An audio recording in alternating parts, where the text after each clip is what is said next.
Olá, muito bom dia para você, seja bem-vindo, seja bem-vinda, Estúdio Câmara no ar, hoje quinta-feira já, hein, gente? 23 de outubro, bom dia, como é que você tá, tudo bem? Por aqui, tudo ótimo, e hoje nós vamos falar sobre as fases da vida, são muitas, mas hoje a gente vai especificar, a gente vai falar sobre a crise dos 40, né, é verdade, você que tem 40 anos, você que já passou dos 40 anos, como é que você se sentiu, né? Será que era isso mesmo que eu queria para minha vida? Será que eu fiz tudo certo? Gente, é nesse ponto que muitos adultos se encontram, né? Entre o passado e o futuro, entre o que sonharam e o que conseguiram.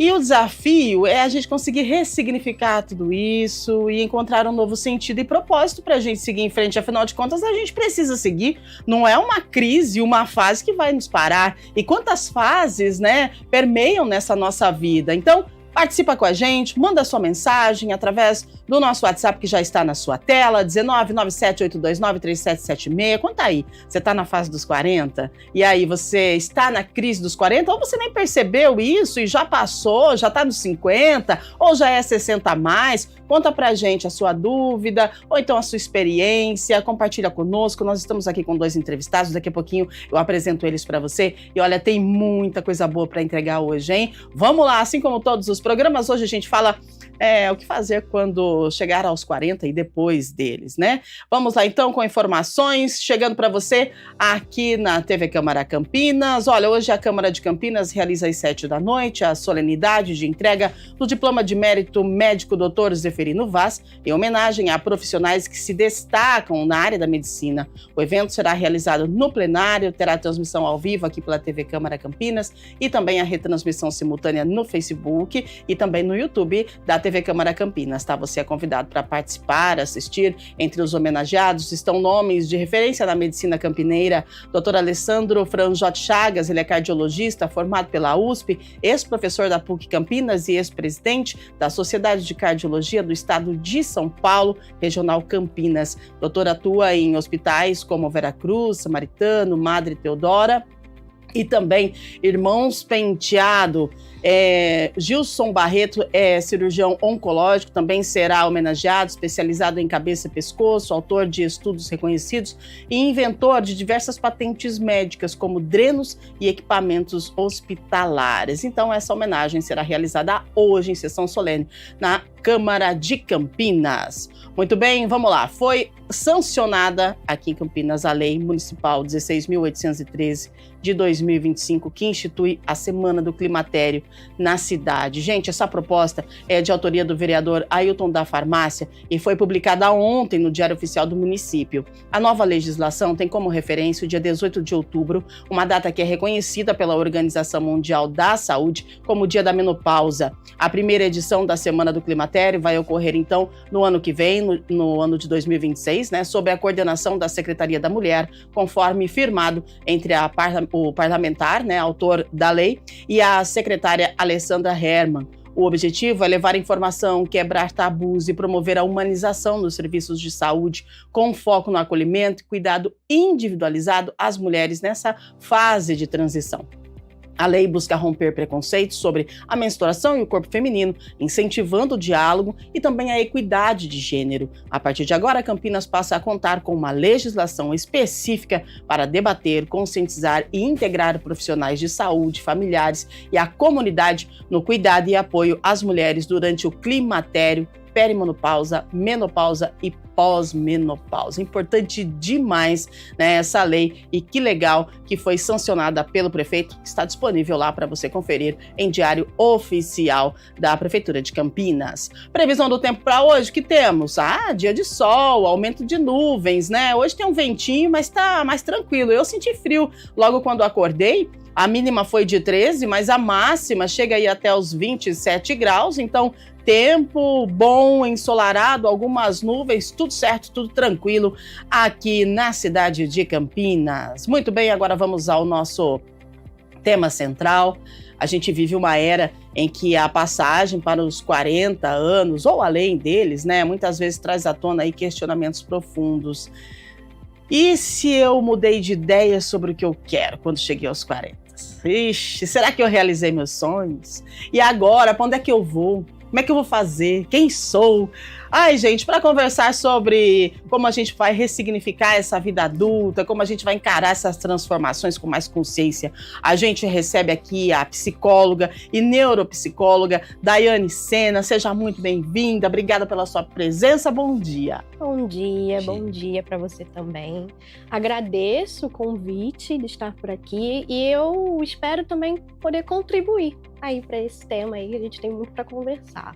Maravilhosa! Para completar o nosso time de hoje, a gente recebe o psicanalista clínico Adriano Rocha, também é professor, vai nos ensinar o que a gente faz depois ou então quando nós estamos aí nessa fase da crise dos 40. Bom dia, professor, seja bem-vindo. Bom dia, Rúbia, bom dia, Daiane. Para mim é uma honra e um privilégio estar com vocês, poder conhecê-las hoje e poder falar para tantas pessoas que vocês atingem num momento da humanidade tão ímpar e a gente poder levar aí esse conhecimento e compartilhar e construir alguma coisa juntos aqui hoje. Excelente, vamos lá então. A gente vive numa era em que a passagem dos 40, né, traz à tona questionamentos profundos, né?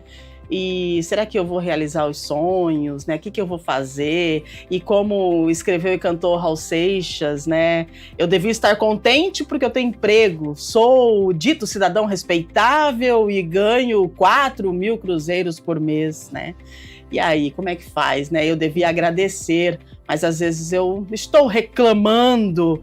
E como que a gente reclama? Porque essa fase dos 40, ela vem acompanhada de muitas dúvidas, né? Então, eu quero começar com você, professor Adriano. O que acontece quando a gente chega nessa fase dos 40 anos? Por que a gente tem tanta dúvida de quem somos, o que queremos, para onde vamos? E muitas vezes a gente se pega pensando assim, eu não consegui realizar tudo que eu queria. Mas se a gente for parar para pensar, poxa vida, chegamos nos 40, conseguimos sim. Porque essa dúvida, esse questionamento que vem junto com essa idade tão importante. Muito bem, Rúbia. Eu penso que o ser humano, grande parte das pessoas, elas não possuem um planejamento de vida. E elas estão simplesmente existindo e sobrevivendo. E quando você não tem um planejamento amplo de vida, você não para pensar na sua própria vida, no seu propósito, na sua trajetória de vida, eu acredito que chega um momento que já não consegue manter aquele mesmo estilo de vida do passado. Enquanto se está mantendo ali, pagando as contas, enquanto os filhos estão crescendo, talvez vai ficando sustentável esse processo, mas chega um momento que os filhos vão embora, chega um momento que a empresa despede e os ciclos de vida eles se finalizam e tem pessoas que não conseguem ter ali um balanceamento na saúde da vida dela para conseguir sobressair essa fase, né? Que é uma fase que muitas pessoas podem aproveitar para poder ter tempo para si, mas muitas pessoas não sabem o que fazer com esse tempo para si. E elas se perdem, né? E quando a gente começa a estudar a parte da saúde mental, as pessoas, na terapia, quando atendo os pacientes, as pessoas começam a perceber que a vida não era simplesmente uma sequência de rotinas e elas começam a perceber realmente o propósito de vida delas e um olhar para si. Porque é muito difícil a pessoa parar para olhar para si na vida com uma sequência de tarefas e o dinamismo que a gente está vivendo. Então entra em crise. O que eu vou fazer com a gaiola que abriu? Né? Eu aposentei, o que eu faço agora? Né? Com essa liberdade. Muitas pessoas não foram treinadas para lidar com a liberdade. Elas foram treinadas para ficar num aprisionamento psíquico. Eu fiz uma palestra recente, trazendo um exemplo, né? De um presídio, né? E a terceira vez que eu vou.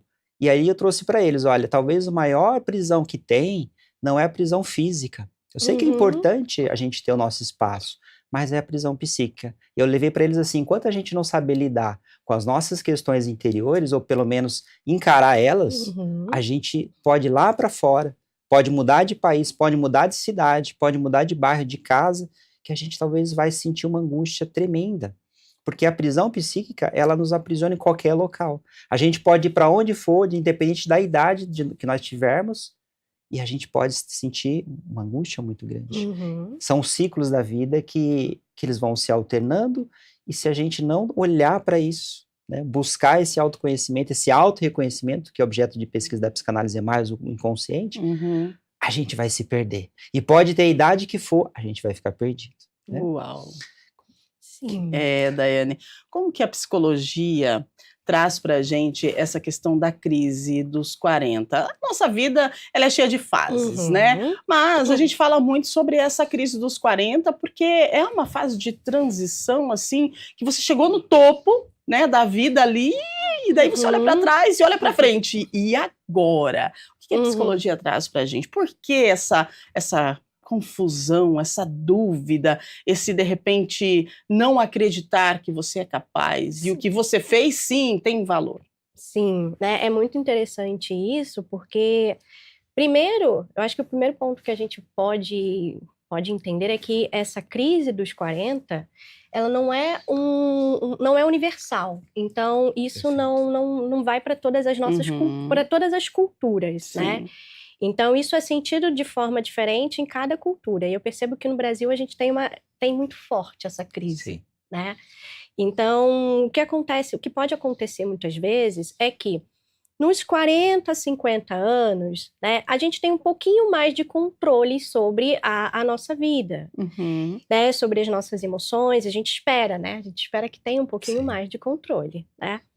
O que acontece é que nos 20 e tantos anos, nos 30 anos, muitas vezes a gente tá ali no corre. E aí eu tô correndo, então eu tô vivendo muito mais no automatismo. E aí chega nos 40 e 50 anos, quando eu tenho um pouco mais de controle sobre a minha vida, eu posso parar e pensar, caramba, o que eu fiz até aqui, né? Porque muitas vezes, nos 20 e tanto e 30 anos, a gente vai fazendo coisas que são aquilo que esperam de nós. Então, são desejos, muitas vezes, que não são nossos. Então, são desejos que eu carrego, que é, na verdade, um desejo do outro. Uma expectativa social, né, que esperam de mim que eu atinja isso aqui.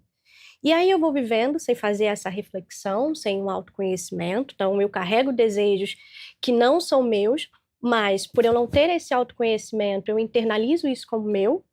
Então, eu vou fazendo coisas, vou fazendo exatamente aquilo que esperam de mim, atendendo essas expectativas sociais.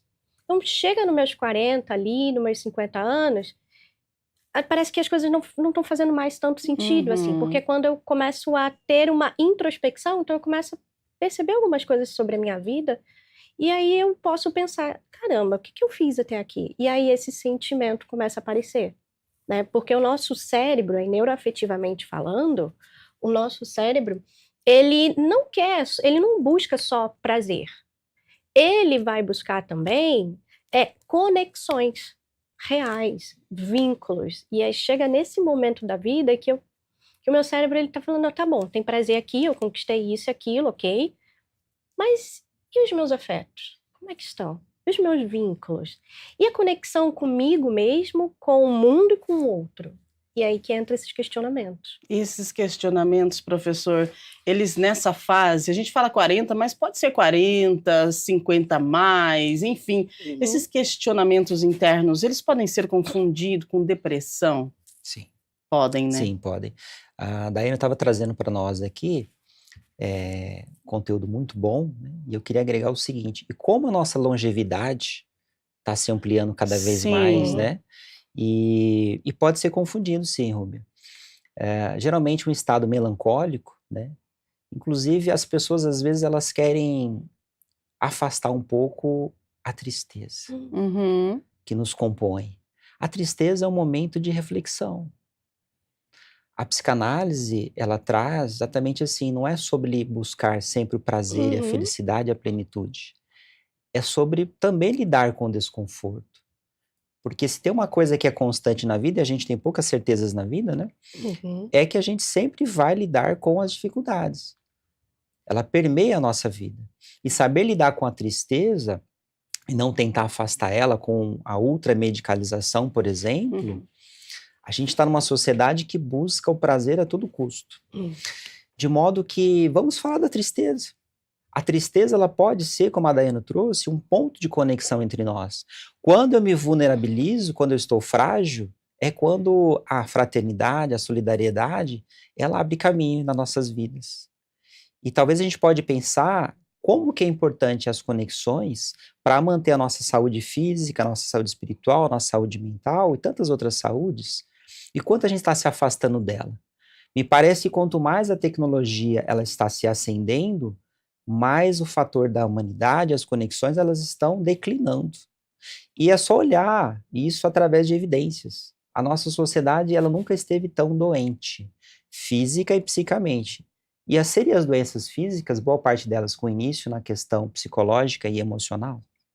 Então, a gente pode fazer um grande questionamento, independente de qualquer fase, claro que a gente está focando mais na fase dos 40, mas será que a pessoa que chega aos 40 com um vazio existencial, será que não foi aquela criança que já teve indício de depressão? Que a semente da depressão ela é semeada principalmente na infância. Quando o papai e a mamãe estão tão sobrecarregado, trabalhando em 2, 3 trabalhos e fazendo um monte de curso e fazendo tantas coisas, será que ali não está sendo semeada involuntariamente nesse ser a semente da depressão?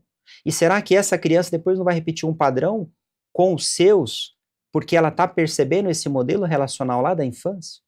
Eu digo que eu tive o privilégio de ter uma educação e uma criação na área rural, onde não tinha energia elétrica, na região da Serra da Canastra, hoje é Parque Nacional da Canastra, e eu vi fazer a ligação da energia elétrica, vi os postes da CEMIG colocar os pós de luz. Então a gente brincava em rios, a gente brincava na área natural, eu tinha os pais por perto, a gente finalizava o dia conversando, né, no fogão a lenha com o meu pai, com a minha mãe, e eu via rádio, não tinha nem TV. Olha. Então eu tive o privilégio de ter esse parâmetro de conexão humana, e hoje eu sei o quanto isso é importante.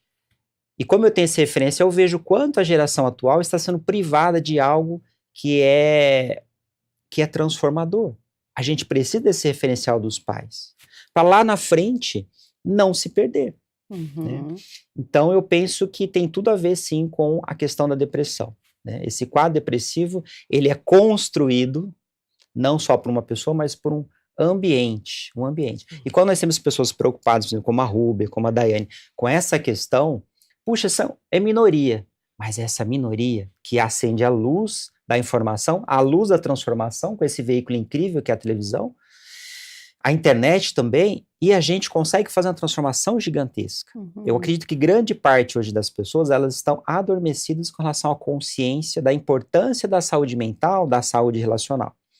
Mas esses veículos e essas poucas pessoas que estão fazendo esse trabalho, eles conseguem ter uma reverberação, uma ressonância muito grande.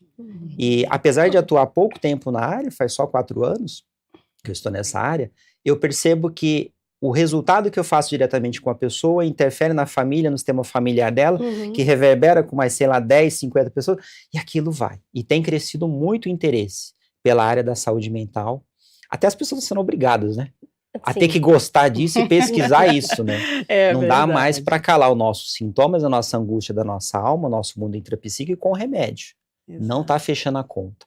É importante o medicamento, mas por curto prazo. Excelente. A gente tem que fazer a lição de casa, que é o nosso relacional. A gente precisa do olhar do outro e menos olhar em telas. Maravilha, é isso mesmo, professor. Nosso professor dando uma aula para a gente, né? Daiane, agora nós falamos aqui sobre essa questão da fase, né? Da crise dos 40, aí nós puxamos que essa crise dos 40 pode ser confundida com depressão.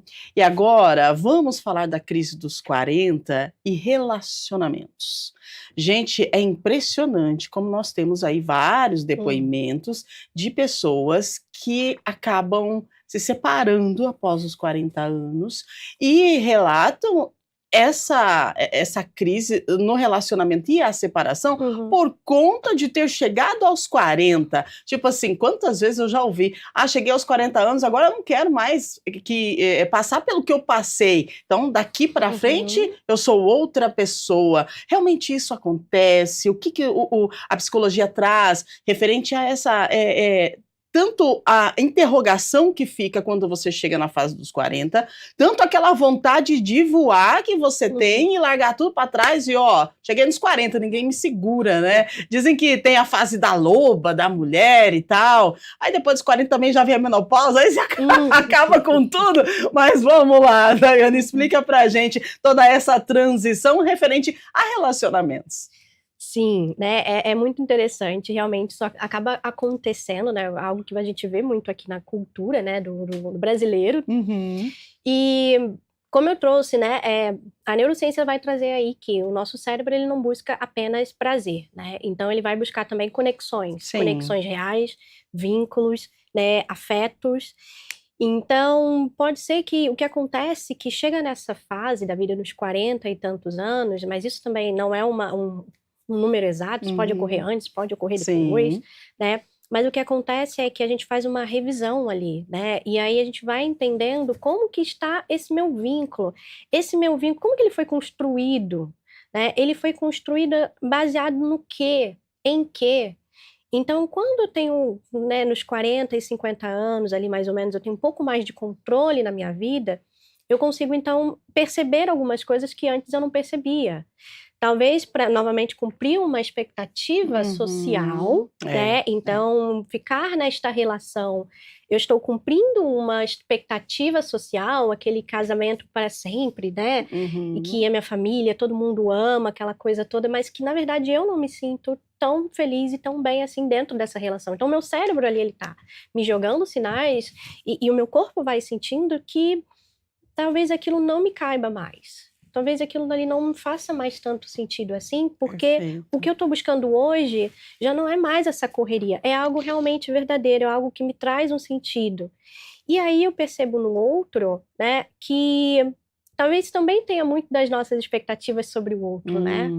Então eu crio expectativas sobre o outro e eu me frustro nesse processo, né? Então isso pode acabar acontecendo porque essas separações ocorrem porque talvez o processo de construção dessa relação, ela foi muito baseada ali em aquilo que eu acho que deveria ser, né? E aí eu falo lá nos meus 20 e tantos anos e 30 e poucos anos, então é aquela relação que eu construí baseada talvez nas expectativas sociais, naquilo que esperavam de mim, que esperavam da relação. Então chega um momento que isso entra em conflito com o que eu realmente quero. Então, assim, com a minha autenticidade, né? Com aquilo que eu sou de verdade. Então, e aí eu quero entrar em contato comigo mesma, só que entrar em contato comigo mesma vai fazer com que eu vou precisar perder algumas coisas. Mas essa perda, para esse momento, faz sentido. E aí é essa direção que a gente vai. Então, é essas mudanças que podem acontecer. Excelente, né, professor? Muito bem explicado. A gente consegue ter noção do que acontece nessa fase com essas falas de vocês. Muito bom. Sim, a Daiane trouxe a questão relacional do eu idealizado, da expectativa no outro, né? A gente pode pensar o seguinte: os nossos relacionais, eles são pautados por referenciais e modelos infantis. O quanto que tem pessoas que elas estão involuntariamente ali, pela mente mais profunda delas, buscando no outro uma expectativa e uma reparação de alguma questão do passado.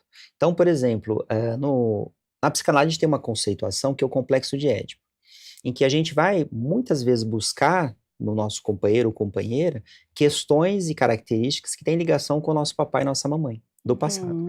Então, o que a gente pode pensar nisso? Muito do outro que a gente busca é uma idealização nossa, não é o outro real. Então a gente está buscando na realidade alguém que vai suprir alguma coisa para o nosso próprio ego. Então, seria isso realmente amor? Vamos pensar, vamos pensar, né? Principalmente nos 40 anos, tem pessoas que estão com trocas relacionais frequentes.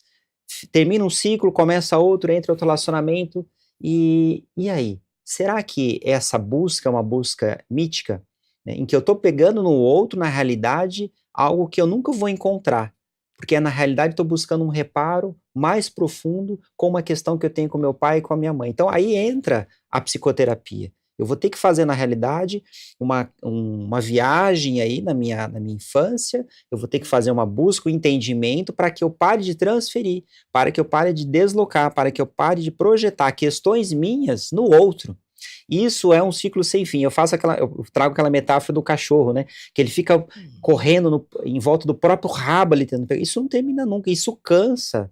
As pessoas, e cada relacionamento que as pessoas saem, se sentem frustradas, vítimas às vezes da sua própria mente que mente, querendo nos proteger, levar a gente para a sobrevivência, a gente acaba ficando sempre sentindo, talvez, o caminho da depressão. Puxa, ninguém me entende. Nossa, eu saí agora pior financeiramente, eu saí pior emocionalmente. Nossa, eu saí machucado. E aí acha que o problema é no outro. Mas grande parte do que a gente acha que é problema aí fora, na realidade, é algo que a gente cria dentro da nossa própria mente. E a gente só sai desse mecanismo automatizado, que foi a palavra que você trouxe, Daiane, quando a gente começa a trazer para a consciência esse automatismo. Sim. A nossa mente, grande parte dela, ela está além da consciência. Ela foge do que a gente recebe pelo sensorial. Então a gente tem que começar a entender esse mecanismo, é o primeiro passo, para depois saber o que eu vou fazer com isso. Excelente, muito bom. Então, veja bem, vamos lá. Cheguei aos 40, né?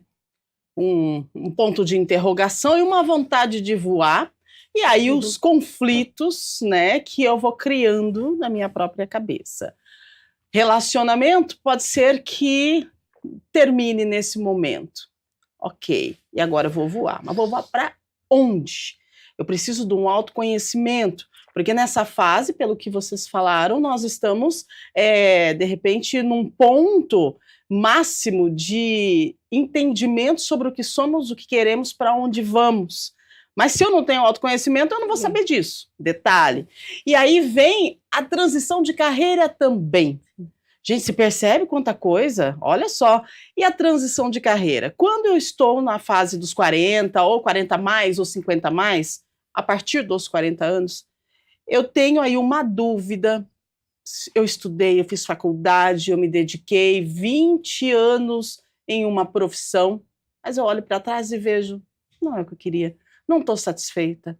Já tenho 40 anos. Eu vou seguir até a minha aposentadoria fazendo a mesma coisa? E aí vem a transição, né? A troca, o novo estudo, o novo curso, e eu vou mudar de carreira. A gente precisa se atentar com isso, porque a gente não pode também agir por impulso, porque pode ser, como as pessoas dizem, um tiro no pé, não é, professor? Sim, perfeito, é isso mesmo. Eu queria conectar tudo isso que você trouxe, Rúbia, com exatamente ali o que apareceu, né? Mudanças na vida. Exato. Né? O quanto que as pessoas elas tentam lutar contra as mudanças, esse movimento tão natural da vida, né?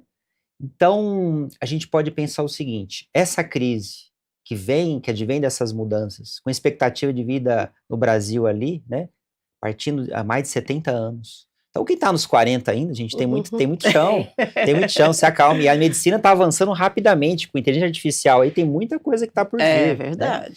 Então, vamos pensar o seguinte, como lidar com as mudanças? Não evitar as mudanças. Crise sanitária, crise financeira, crise relacional. O que não falta é crise. As mudanças nos permeiam. Agora, o que fazer com tudo isso? Né? E a gente falou bastante também dos relacionais. Né? Isso. Quantas pessoas elas estão num relacional em que acham o amor à primeira vista? Será que o amor não é a segunda vista? Será que o amor ele não vem exatamente a partir do momento da convivência, do conhecimento e não o canto da sereia? Será que ele não vem exatamente em saber lidar com as mudanças da vida, as questões do outro que talvez não me agradem tanto, mas me oportuniza identificar em mim o que eu posso mudar e crescer? Ou será que eu estou buscando pelo meu próprio ego um espelho ideal do que eu quero para mim e vai me servir? Então a gente pode pensar nessas mudanças, o que elas fazem com que eu, como ser humano, possa evoluir. Será que a gente não está no melhor momento de evolução da humanidade? Puxa, mas com tanta coisa que está acontecendo, sim, mas elas nos permitem identificar questões profundas em nós. Né? E poder falar disso abertamente já é um primeiro passo maravilhoso. Verdade. Porque há culturas, há governos por aí que a gente não pode falar disso. Né? Não se pode falar de diversidade. E se tem uma coisa que tem na nossa mente, que é um universo, é a diversidade. Não tem um ser único biologicamente, psicologicamente, que seja igual. Nós temos que poder falar abertamente disso. E quando a gente pode falar disso, talvez a gente se estimula, quem não ainda procurou a psicoterapia, procure. Ah, mas a psicoterapia não é só para louco? Eu penso que hoje em dia é louco quem não faz. E eu considero o melhor investimento que o ser humano pode fazer é a psicoterapia. Esse trabalho de mergulho interno. Né? E isso começa nesse movimento. Uhum.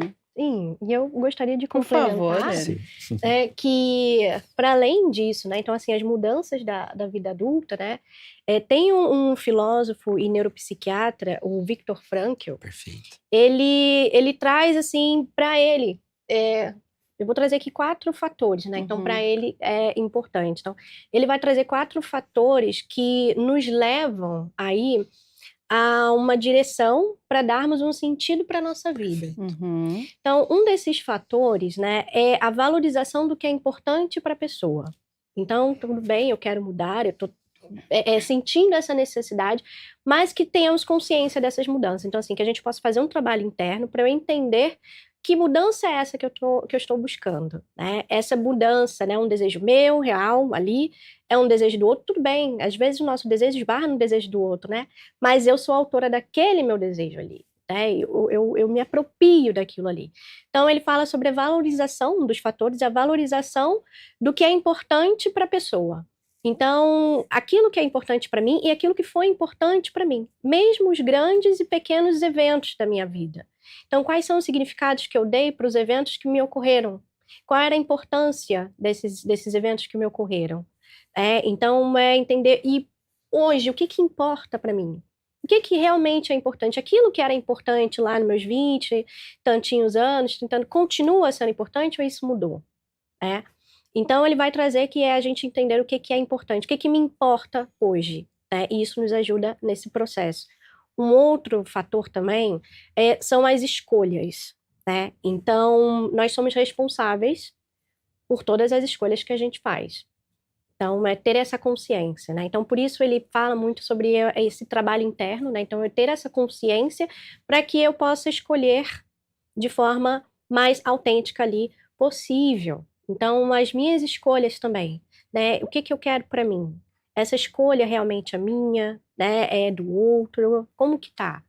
Outro fator, né, que também nos ajuda nesse sentido, né, para a gente ter um sentido para a nossa vida, é responsabilidade. Então, assim, quão responsável eu me sinto pela minha vida hoje? Eu me coloco nesse lugar de ser responsável por mim, né?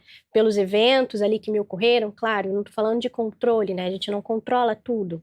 Mas o quanto que eu me sinto responsável para o norte, dando um norte para minha vida, né? Nos meus 20 e tantos anos ali, eu me sentia responsável, né? Porque às vezes a gente escolhe, mas a gente não se sente responsável por aquilo, então eu terceirizo isso, né? Então eu jogo para o outro e aí vira uma angústia tremenda nisso. Né? Então, o quão responsável eu me sinto. E aí, responsável também, até mesmo pelas escolhas que eu fiz que não deram certo. Mas aí eu me coloco como responsável por isso. Por quê? Para a gente poder fazer escolhas conscientes, a gente esbarra na nossa responsabilidade, né? Então, eu sou livre dentro de um contexto para fazer escolhas, e essas escolhas eu esbarro em consequências, né? E ali eu tenho a minha responsabilidade para lidar com essas consequências, sejam elas positivas, elas desafiadoras, negativas. Então, a minha responsabilidade perante as coisas que me acontecem. E o quarto fator que ele traz aqui são o significado imediato. Então, são os significados que eu dou aos eventos, às situações que me acontecem. E aí, nesse significado, vai estar muito associado também às minhas crenças, aquilo que eu acredito, os meus valores, as interpretações também que eu tenho sobre mim, sobre o outro e sobre o mundo, né? Porque são essas interpretações aí que vão estar ali no fundo, né, do significado que eu dou aos eventos que me acontecem. Então, tudo isso daí precisa ser muito bem trabalhado, né, em terapia, para que a gente possa, então, ter esse processo de mudança mais congruente possível com aquilo que eu estou buscando, com aquilo que está me fazendo sentido hoje. Então, esse sentido para a vida, ele nos dá um propósito, uma direção, né, uma percepção da minha identidade pessoal e interesses sociais, além também de satisfação da vida, com a minha própria vida. Então, são esses fatores que a gente vai trabalhando, entendendo esse processo de mudanças. Excelente. Autoconhecimento e autoaceitação. Seria isso, né, professor? Sim, perfeito. A Daiane trouxe o Viktor Frankl, né? Esse médico que sobreviveu vários campos de concentração. Sim. Então, ele pode falar com propriedade. Sim. Ele viu a família dele, né, ser dizimada ali pelo nazismo, e ele foi estudar o sentido da vida. E ele percebeu que algumas pessoas conseguiam estar lá no campo de concentração, mas elas ficavam ali firmes, elas conseguiam sobreviver às dificuldades. E aí começou a perceber que elas tinham uma conexão aqui fora, alguém que elas se preocupavam, alguém que elas amavam e fazia com que elas tinham que aguentar firme, né? Então, há um grande paralelo entre a história do Viktor Frankl e o que a gente está vivendo agora. Que a gente não precisa estar num campo de concentração para começar a pensar sobre o sentido da vida, né? E sobre o sentido da vida, eu queria também trazer uma coisa bacana. Tem alguns alunos que estão em formação e eu pergunto para eles assim, você já parou para pensar numa pergunta tão importante existencialmente, que é qual o sentido da sua vida, qual o propósito da sua vida? E alguns trazem para mim assim, eu penso que é ajudar pessoas. Aí eu digo assim, você nessa posição de ajudar pessoas, vai chegar um momento que você pode se cansar, né? Você sofrendo aí uma espécie de síndrome de herói, síndrome de salvador ou salvadora, né? Mulher heroína, principalmente pessoas que já estão naquela idade avançada, que cuida até dos netos, e os filhos fazem um puxadinho na casa e mora lá no fundo da casa e cuida dos netos, os filhos estão trabalhando e estão estudando. Aí eu digo assim, não cansa isso de ficar ajudando as pessoas? A pessoa assim, cansa muito, me sinto exaurido. Então, muito bem. Será que a gente pode pensar assim, que a gente pode ajudar as pessoas a se ajudarem? Isso fica um processo orgânico e sustentável? Porque cansa a gente ser aquela pessoa que fica sempre sendo demandada. Né? A síndrome do bonzinho. E aí a gente vê tanta somatização, né? É paciente que chega com muita dor de cabeça, paciente que chega com muitas dores no pescoço, dores nas costas, dor no joelho. Então, assim, já está no nível de somatização.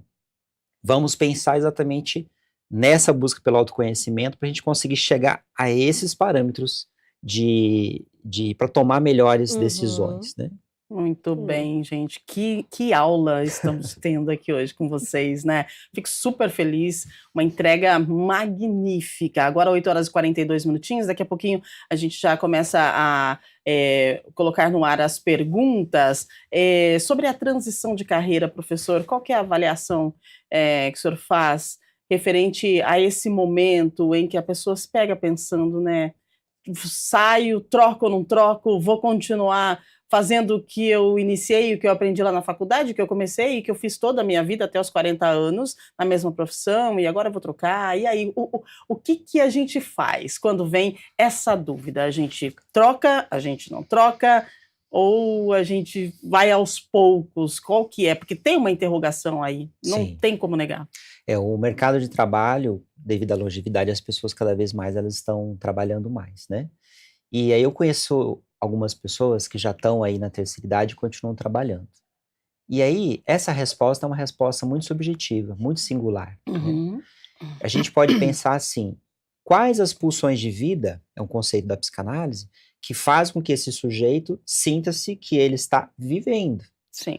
Se o trabalho dele cumpre um propósito na vida dele, dá um sentido para a vida dele, mais do que só ajudar pessoas ou ganhar dinheiro, que tem um sentido existencial dele se melhorar, ajudar o entorno dele, então também a gente pode pensar que esse trabalho é uma pulsão de vida saudável. E o ser humano tem um psicanalista, o francês, Jacques Lacan, que ele vai dizer que o ser humano está sempre trocando os seus desejos. Sim. Então, nós somos da estrutura, grande parte da humanidade é da estrutura na psicanálise chama de neuróticos. São pessoas que têm as angústias, têm ansiedade, têm medo, são pessoas comuns. A gente não usa o termo normal, a gente usa comuns. Então, a gente está sempre trocando de desejo. A gente nunca vai ser feliz quando? Ser feliz é o estar sendo feliz, é um estado que a gente se coloca a partir da nossa mentalidade, nosso mapa mental.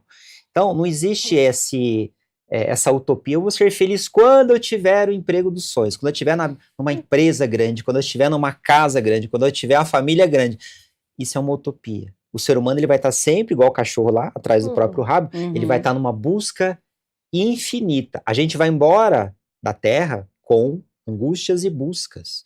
Então, o trabalho por crescer, talvez ele não vai fechar essa conta nunca. Mas o trabalho com sentido, com propósito, ele vai trazer um preenchimento emocional na nossa alma, que na psicanálise a alma é esse mundo intrapsíquico, E aí faz sentido transição de carreira. Né? Uhum. Eu cito meu exemplo, por exemplo, até pré-pandemia 2019, eu trabalhei mais de 20 anos na área de tecnologia. Uhum. E resolvi fazer uma transição de carreira totalmente diferente, fui para a saúde mental, que era um assunto hobby, Sim. e se tornou uma profissão. Né? Eu falo que é minha profissão de amor hoje.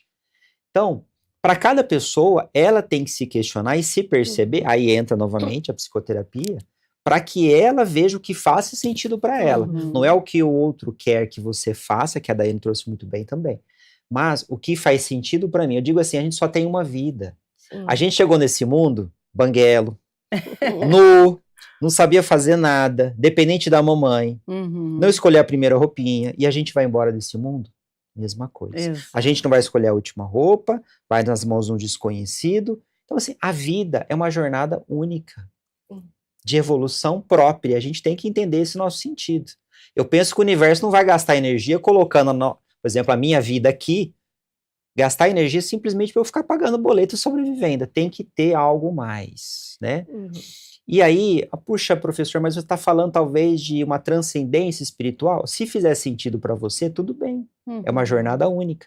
A gente pode pensar na saúde espiritual como uma das saúdes que compõem a nossa saúde mental, né? E a nossa jornada de vida. Então, se fizer sentido para você, né, Rubem, como você perguntou, a transição de carreira, faça. Eu vou falar de mim. Eu não me vejo aposentado parado. Eu me vejo atuante, fazendo consultoria, Exato. fazendo palestra. Uhum. A minha vida tem que seguir o meu propósito. Sim. E isso vai ser até os últimos dias. Eu falo que eu vou ser aquele velhinho assim, com bengalinha, que eu vou, onde eu puder ir, eu vou. Eu não quero ficar parado em casa, sem fazer nada, porque isso não faz sentido para mim.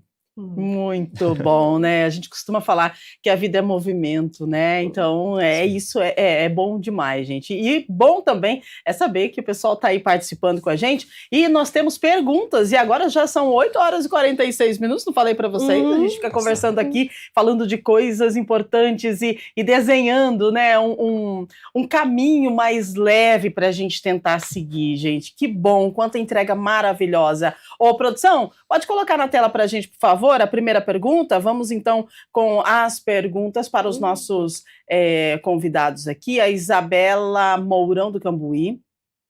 Depois dos 30, comecei a me comparar com pessoas mais novas e percebo que conquistei menos do que imaginei.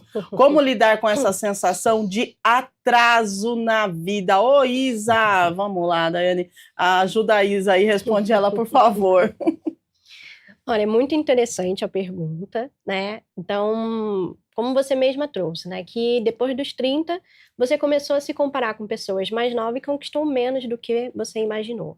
Então, é muito interessante isso, porque o que de fato ali você imaginou para você?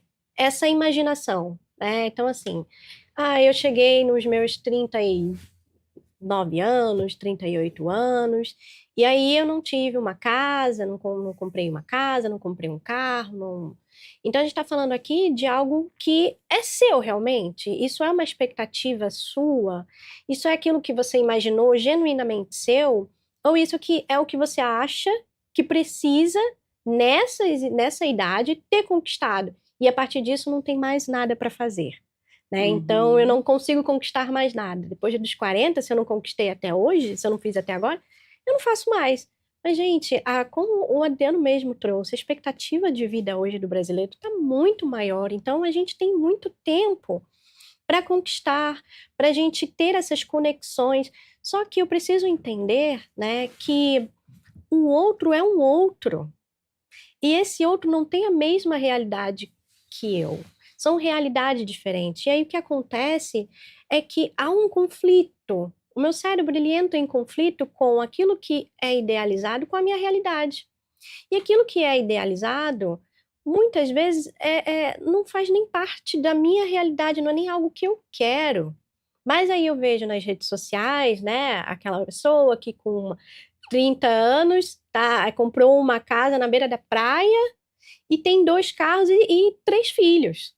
É uma realidade da qual você quer viver, você quer realmente isso, né? Então, fazer esses questionamentos mesmo, para a gente estar alinhado, se isso é uma expectativa de fato sua ou uma expectativa que colocaram para você atender.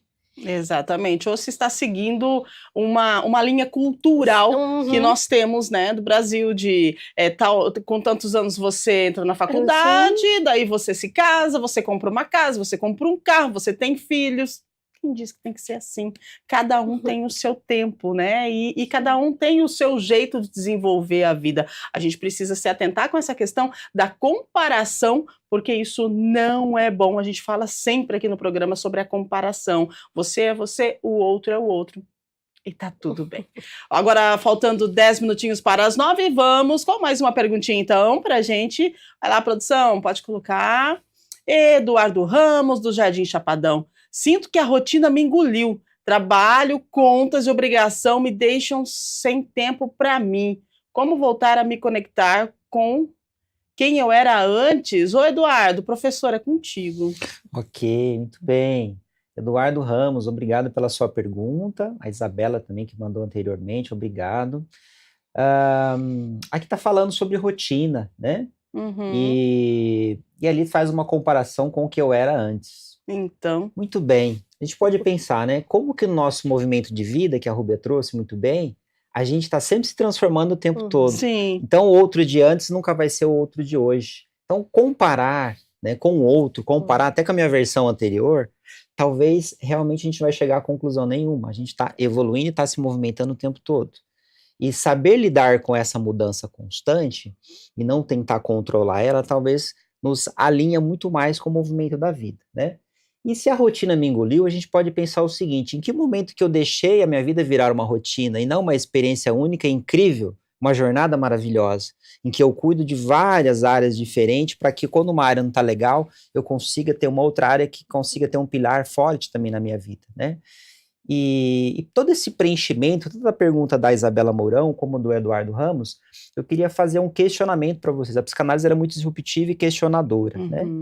O quanto que esse suprimento, esse preenchimento, essa plenitude, ela vai estar em rotinas, ou ela vai estar em conquistas, que foi a palavra que a Isabela usou, e mais são importantes, né, para a sobrevivência, mas no nível de hierarquias humanas, a gente pode pensar que talvez o maior preenchimento humano, ele vai estar no sentir. Ele não vai estar no ter. O ter é um suporte para a vida, para a gente conseguir algo maior, né? Então a gente pode pensar assim, em que momento que eu preciso de me conectar com o meu sentir para que a minha autocobrança diminua? Que é a pergunta anterior. Sim. E nesse momento, a rotina me engoliu. Em que momento que eu, como ser humano, estou no modo sobrevivência e o meu neocórtex, que é a minha evolução humana, meus sentimentos mais nobres, ele não está sendo tão utilizado, que são as conexões. Então nesse momento eu tenho que talvez entrar em contato comigo, e o outro ajuda muito, a psicoterapia, esses trabalhos que a gente faz, essas discussões, para que eu consiga perceber como que eu deixo de fazer o que eu não quero. Que o comportamento é só a ponta de uma mentalidade que é construída mais profunda. Eu sou vítima da minha própria mente, eu sou vítima. E tem pessoas que vão embora da Terra sem saber por que sentem, por que se comportam e por que fazem o que fazem. E o motor principal disso está no sentir. A força da nossa mente está no sentir. Isso a gente trabalha com a ajuda do outro. Olha que beleza que é a natureza. A gente não faz nada sozinho. A gente tem trilhões de células no corpo que se integram em sistemas perfeitamente funcionais. E estamos aqui com essa máquina evolutiva maravilhosa. Então a gente precisa do outro. A célula do nosso corpo é assim. Aqui fora a gente vai querer fazer algo sozinho, né? O que a gente vê, as pessoas estão cada dia nas suas casas, trancadas, cada uma com sua televisão, com o seu celular, com o seu streaming, com o seu próprio carro. As pessoas estão buscando, com as questões materiais, estão buscando ali alguma coisa no mais egoísta. E será que a gente não está no movimento de fechamento? E a gente precisa de um movimento de expansão, de energia, de amor, de conexão. E aí, entre as grandes tragédias, acabam tendo um efeito colateral, que é as pessoas se perceberem. Quando cai a internet, quando cai a energia elétrica, que teve recentemente, as pessoas saem de casa. Vizinho, acabou a energia elétrica aí? Vizinho tá sem. As pessoas procuram. Exato. Né? Interessante isso, né? A gente procura no outro, né? E assim, a única certeza que nós temos na vida é a morte. Porque a gente sabe que vai morrer. Né? Não sabemos quando. Então, assim, a vida é uma grande espera. É uma grande espera deste momento, que é a única certeza que a gente tem. Então, que possamos fazer dessa espera uma boa vida, uma vida em que eu possa ser autêntico, que eu possa dar sentido. E aqui sentido não são as grandes coisas, são sentidos na minha vida diária mesmo, né? É eu acordar, é abrir a janela, é ver como que o sol, o dia tá bonito, é me permitir sentir isso, é me conectar, criar vínculos com as pessoas. E talvez até mesmo eu conseguir criar vínculos, e aí eu não falo nem no sentido de eu tenho que fazer amizade e se tornar algo obrigatório, não.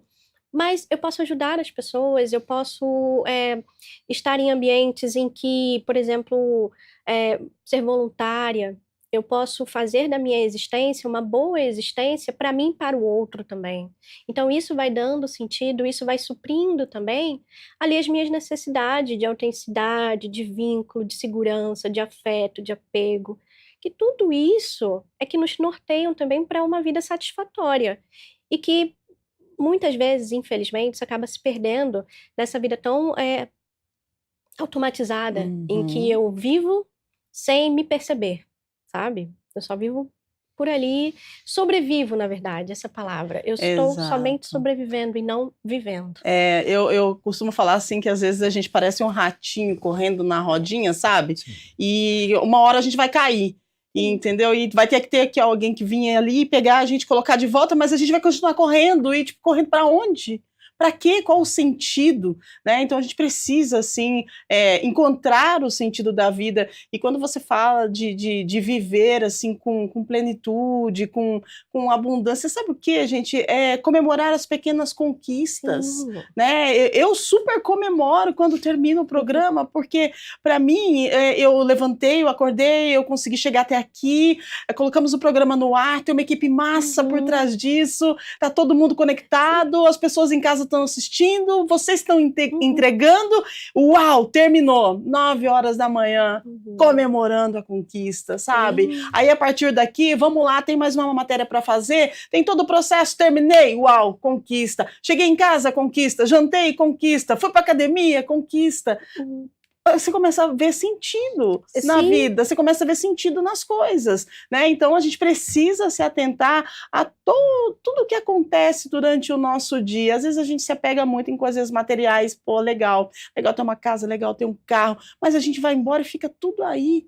E aí, o que você viveu? Qual o legado que você deixou? E aí, quando você chega nessa crise dos 40, você quer meter o pé e quer voar, mas espera aí, alto lá, primeiro se autoconhecer, para ver se você está fazendo por você ou se você está fazendo pelo outro, né? Se conecta, entra no caminho, e se for para voar, vai voar. Se for para ficar, fica, mas com consciência, com constância e acreditando que é possível e que você tem que comemorar, sim, cada dia, porque isso vai fazer uma soma lá quando você estiver indo embora daqui. Eu acho que é isso, né, professor? Perfeito, Rubem, muito bom a sua consideração. E se for voar, como você trouxe, perfeito, que voe, mas não voe como fuga. Exato. Não transicione de carreira como fuga emocional. Isso. Né? Porque grande parte das compulsões, elas são fugas emocionais. Isso, Faça com consciência. Exato. Exatamente esse. Perfeito, é isso aí. Que legal, gente. Nossa, muito bom. Adorei. Dá tempo para mais uma, produção? Se der, me avisa aí. Oba, dá tempo antes da gente encerrar. Tem mais uma, então? A Vanessa Moura, do Parque Via Norte. Tento deixar o passado de relacionamento para trás, mas ele sempre volta nos meus pensamentos. Como desapegar de algo que já não faz mais parte da minha vida? Vanessa, vamos lá então, a gente para encerrar, então com essa pergunta, a gente precisa aí da fala dos dois, eu gostaria que vocês falassem, e aí um contrapõe o outro aí, para a gente poder responder a Vanessa e tantas outras pessoas que de repente estão passando por isso hoje. Vamos lá. Ok. A Vanessa Moro, muito obrigado pela sua participação. Eu penso que o teor da pergunta da Vanessa é um teor muito com a questão do luto, né? E fechamentos de ciclo. A gente pode pensar, Vanessa, que a nossa vida ela vai ser sempre uma sucessão de ciclos que se iniciam e ciclos que se findam. Isso é um movimento natural da vida e a gente tem que aprender a lidar com isso. Muitas vezes a gente não é treinado para isso. A nossa cultura, a nossa educação, ela não treina para lidar com as perdas, né? Agora, eu queria trazer para você o seguinte, Vanessa. o quanto que esses pensamentos desse relacionamento do passado, ele te voltam, mas como um sintoma, em que você talvez pode pensar que esse é o seu problema atual. Só que com a ajuda aí da psicoterapia, a ajuda de um profissional, talvez você perceba que essa é a ponta do iceberg de algo muito maior na sua vida. Uhum. É uma provocação para você procurar cada vez mais se entender e evoluir, tá? Porque se me dói tanto o ser, a quebra relacional e talvez ali acentua uma dor emocional de injustiça, de abandono, algo assim, na realidade, ele está sendo porta-voz de algo muito mais profundo. O Titanic, ele afundou, foi porque o casco bateu, foi na parte imersa do iceberg, não foi a parte de cima que era visível. Então, vamos pegar essa metáfora, a gente cai, a gente tropeça, na realidade, e afunda é pelo que está oculto. É aquilo que eu não estou vendo e eu não estou buscando. E afundou o navio que não afundava, né? A nossa mente também tem essa concepção. Grande parte do que a gente acha que se conhece, na verdade, é só uma grande ilusão. E a gente precisa desse processo de imersão na nossa mente para a gente se entender que a sua quebra relacional, esse desapego, a palavra que você usou foi muito interessante. Tem um simbolismo aí, tá? Tem que ser investigado isso. Desapegar, né? Será que eu tenho que desapegar? Será que eu não posso, na realidade, aferir aprendizados e tudo mais, né? Será que eu tenho que excluir o passado? Então, vamos trabalhar isso junto. Me coloca à disposição, tá? Muito bom, muito bom. Complementando, Adriana, né, esse desapegar, né, talvez esse desapegar ele esteja apontando para alguma coisa que é importante. Perfeito. Será que a gente tem que realmente desapegar disso? Isso tá vindo, né? Então, essa relação passada, ela vem. E talvez a pergunta que a gente vai fazer aí pra gente questionar, pra gente refletir, é o que foi importante ali? O que foi importante? Porque aquilo que foi importante, não no sentido do outro, mas da relação. Foi importante para mim a atenção, o contato, né? O apoio. Por quê? Porque eu extraio da relação aquilo que é importante para mim, para eu dar um outro significado e seguir em frente. Para as próximas relações, o que é importante para mim? O que é importante para uma relação, né? Para que, então, eu possa buscar num novo relacionamento, né? Aquilo que eu percebo que é uma necessidade importante para mim. Então, talvez não é sobre desapegar, mas é a gente olhar para isso e para o que isso está me apontando. E outra coisa também que é importante é, da outra relação, o que faltou? O que não se teve? Né? O que não aconteceu? Porque o que não aconteceu também aponta para algo que é importante. O que não aconteceu? E aí a gente vai destrinchando, né? Entendendo esse não acontecimento.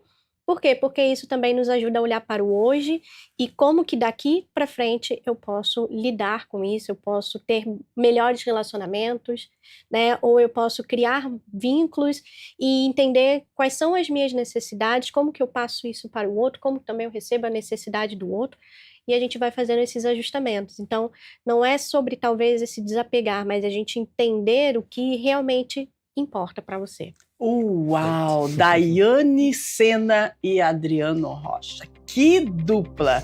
Quanto ensinamento! E você de casa participando com a gente, super valeu a sua participação.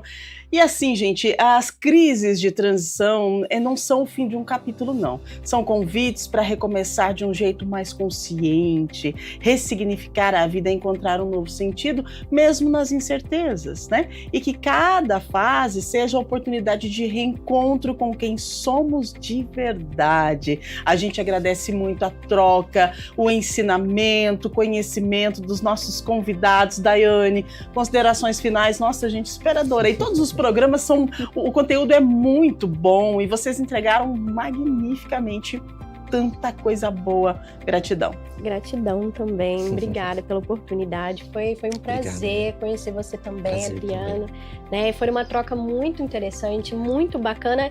E, gente, isso é vínculo. Exato. Isso é afeto. Sim. Sabe? Isso é amor também. Sim. E como que eu percebo que a gente precisa disso. Sabe? Se conectar.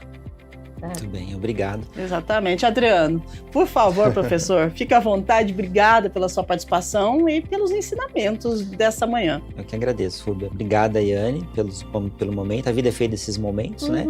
Me coloca à disposição para outros encontros e bate-papos, tá? Quem aí o pessoal que nos assiste, se quiser pedir para a produção para a gente voltar, eu volto, tá, pessoal? Eu vou ter prazer de estar aqui novamente. Ai, é um prazer, legal. tá? Estar com vocês. E eu estou aqui para colaborar, tá? Estou aqui para colaborar. É uma área que eu amo e tem transformado a vida de muitas pessoas. Eu calculo, assim, que atuei mais ou menos diretamente com 2.000 pessoas nos últimos 2 anos, né? E se você coloca isso em capilaridade, então a gente está transformando bastante vidas. E esse veículo aqui é incrível, tá? Então, me coloca à disposição de vocês. E obrigado por esse momento. Bom? Maravilhoso. Muito obrigada aos convidados, você aí de casa. Gente, sensacional, tá? Amanhã nós temos Estúdio Câmara de novo, a partir das 8 da manhã, ao vivo. E a gente fala amanhã sobre um tema que afeta diretamente, aliás, o nosso corpo e a nossa disposição. Amanhã a gente vai falar como a alimentação influencia a nossa energia. Você já parou para pensar que quando tem coisa que a gente come que impacta o nosso humor, a nossa concentração, a motivação do dia? Tem coisas que a gente come que a gente quer dormir, tem coisas que a gente come que a gente fica voando. Então, se você não parou para pensar, presta atenção nisso. Amanhã a gente vai receber especialistas para explicar para a gente como escolher alimentos que fortalecem o nosso corpo e a nossa mente. Não perca, ao vivo amanhã, a partir das 8 da manhã, Estúdio Câmara. E daqui a pouquinho tem Íria, da nossa Central de Inteligência Artificial, trazendo informações atualizadas de Campinas, Estado, Brasil e mundo para você. Ao meio-dia nós temos Câmara Notícia, trazendo informações do Legislativo e também da nossa metrópole. E, claro, né, continue ligadinhos aqui na programação da TV Câmara Campinas, sempre feita com muito carinho e muita responsabilidade, especialmente para você que está aí do outro lado. Beijo grande, uma ótima quinta-feira, comemore as pequenas conquistas e até amanhã.